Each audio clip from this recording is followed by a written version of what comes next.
Regretting You just released the newest movie with McKenna Grace, Dave Franco, Mason Thames, all these people, um, Willa Fitzgerald, and it's based on a book by an author who I know nothing about, and it's like a romance drama, romance comedy movie.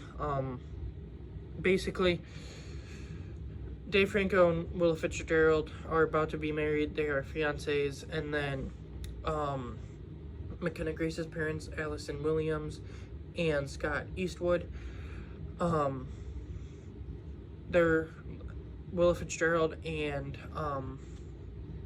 man, I'm not good with the name. Allison Williams are sisters.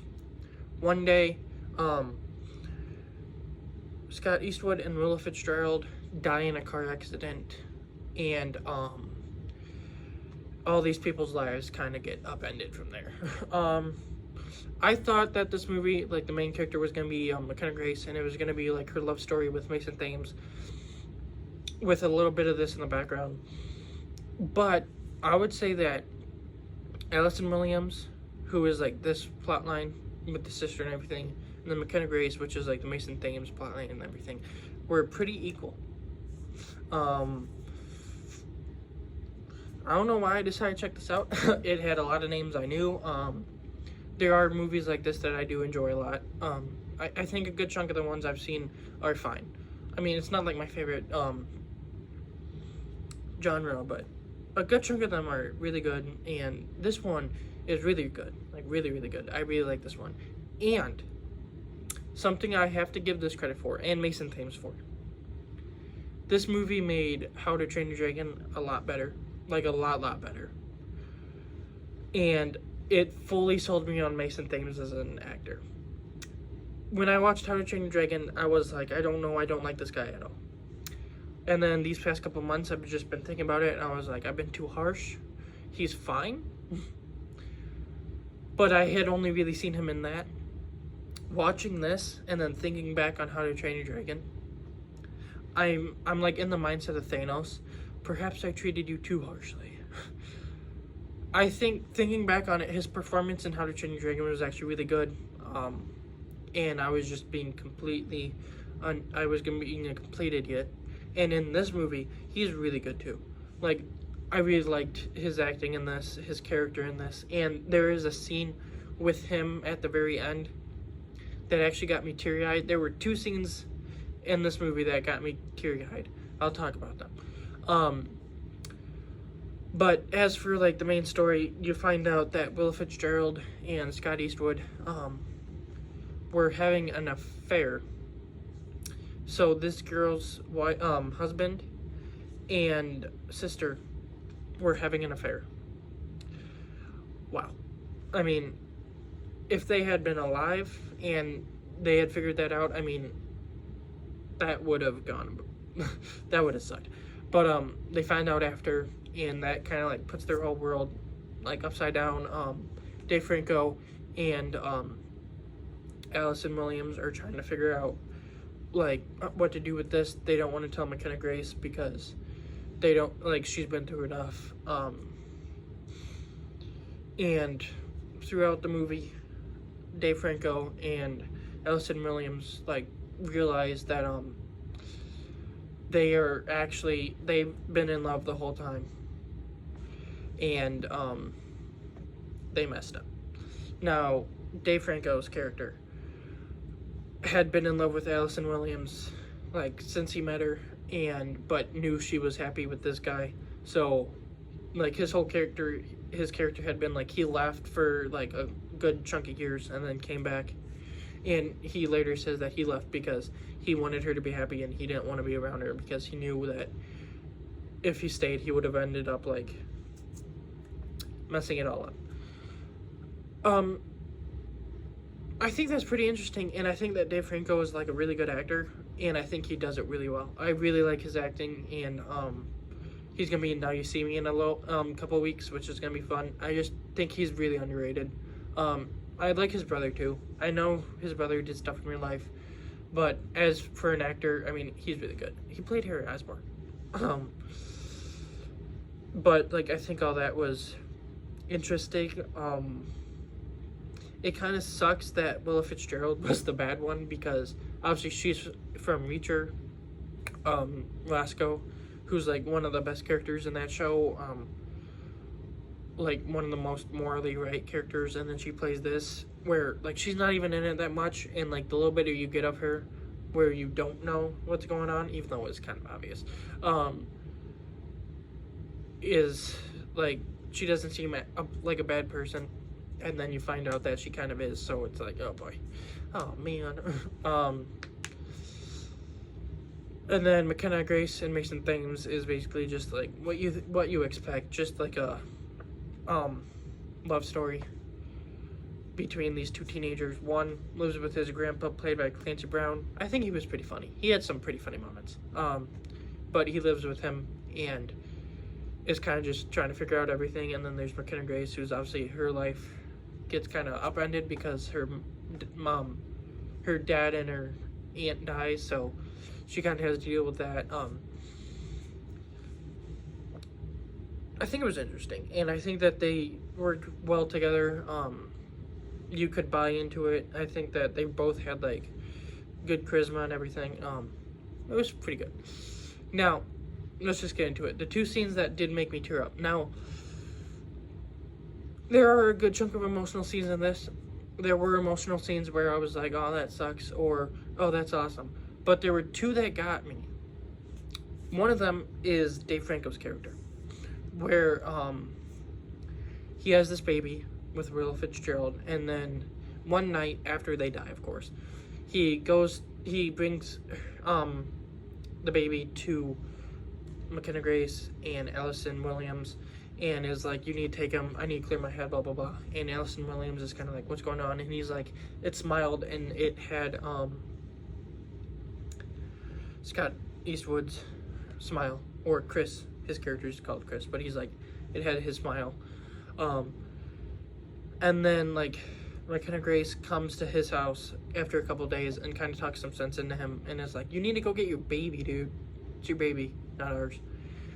And then he's like, you're right, and he goes, and he has this moment where he gets the baby, and he's like, I'm so sorry, I'm never leaving you again.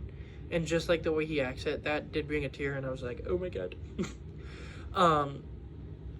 I did like that scene though. And then the one that got me at the end, earlier in the movie, like the first scene you see McKenna Grace and Mason Thames in, she stops to give him a ride and helps him move a sign, which is the city limits of the city they live in. He keeps moving it every day, little by little, because his grandpa wants pizza, but the pizza place won't deliver out of city limits. So little by little, he's moving it until he can get it to his grandpa. I really like that. But later in the movie, he, like the very end, he makes like a little short film because he wants to be like a director and stuff. He makes a little short film that is basically just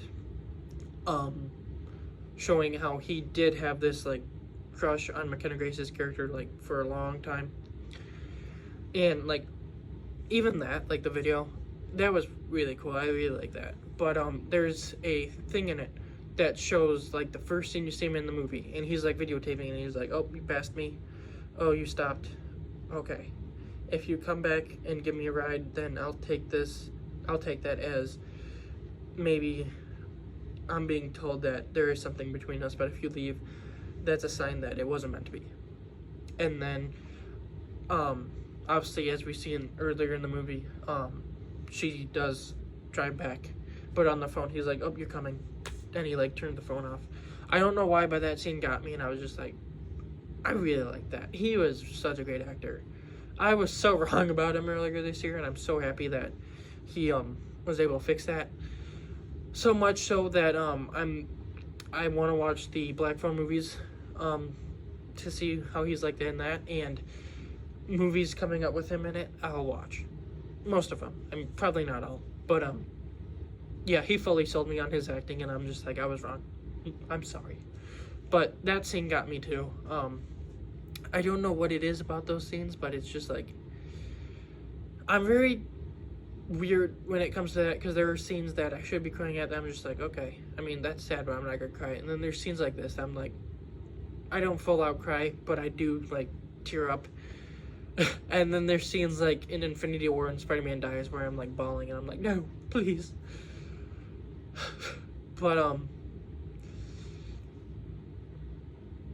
yeah, this movie was fun. I really like this movie. I haven't really seen what the critics think of it. I know that on something it was given a B. It deserves more than that, I would say. I liked it. I really liked this movie. I do think that this genre isn't my favorite, but I think that most of the movies I've seen in this genre are at least fun times, giving you comedy. Usually there's an actor or something you like in it that you're just like, yeah, he is fun. Excuse me. And I mean, if you really buy into these characters, like the main ones that are getting together and everything, you want them to end up together, and you're just like, when they do, you're like, yay, the movie's done. But I mean, this movie was good. I really liked I do really like too the Allison Williams and McKenna Grace dynamic of like this mom and daughter trying to like reconcile and everything with everything that's going on. Dave Franco ending up with Allison Williams at the end was pretty good too. I did find it kind of weird at first, and then McKenna Grace's character kind of gives them the A-OK to go like do it, get in a relationship. She kind of gives them the A-OK, and then like I don't know why, but after that I was just like, okay, that works. I think it's because like if the daughter isn't in on it, like she's fine with it, not in on it. I can't talk. Like fine with it, it would feel a little bit weird. But if the daughter's like, you deserve happiness too and everything, it does like work a little bit. It works so much better. So I think that even that little scene helped a lot. I like where it ends, like McKenna Grace and Mason Thames together and everything. All in all, like it was a fun movie. I liked it, and obviously it's like a one-off. Unless they do a sequel, they're not going to. But like as like one of these movies, it was a fun movie. It's one of the better ones, I would say. I would say its biggest praise is that it made How to Train Your Dragon so much better. I don't know how, but it made it so much better. And I'm kind of surprised with where it's placed at now. But we'll get to that at the end of the year. But yeah, that's that. Next week is a movie called Anniversary, starring McKenna Grace again and Dylan O'Brien. I think I'm gonna be checking that out. I will be on vacation, so I won't get to it. Mayor of Kingstown this Sunday. I'll do a big review. I don't know if I'm gonna be watching it week to week though, because I still haven't finished season 3. Chad Powers is still going on, so that's coming up next month. Playdate with Ellen Richardson, Kevin James, Now You See Me, Now You Don't. There was a couple others. Predator Badlands, I will be watching that. I haven't seen any of the other Predator movies. I am planning on doing that, probably not before Predator Badlands, to be honest. Family Plan 2 with Mark Wahlberg. There might be a couple others. And then, obviously, December is the last month of the year with Avatar and Anaconda. Maybe one or two others. Oh, Zootopia 2 next month. So yeah, next month's gonna be pretty big. Hope you enjoyed this video. I will see you pretty soon, hopefully. And yeah, this movie, 3.5 out of 5. I would definitely go watch it. It is so fun. It is really so much fun. And see you next time.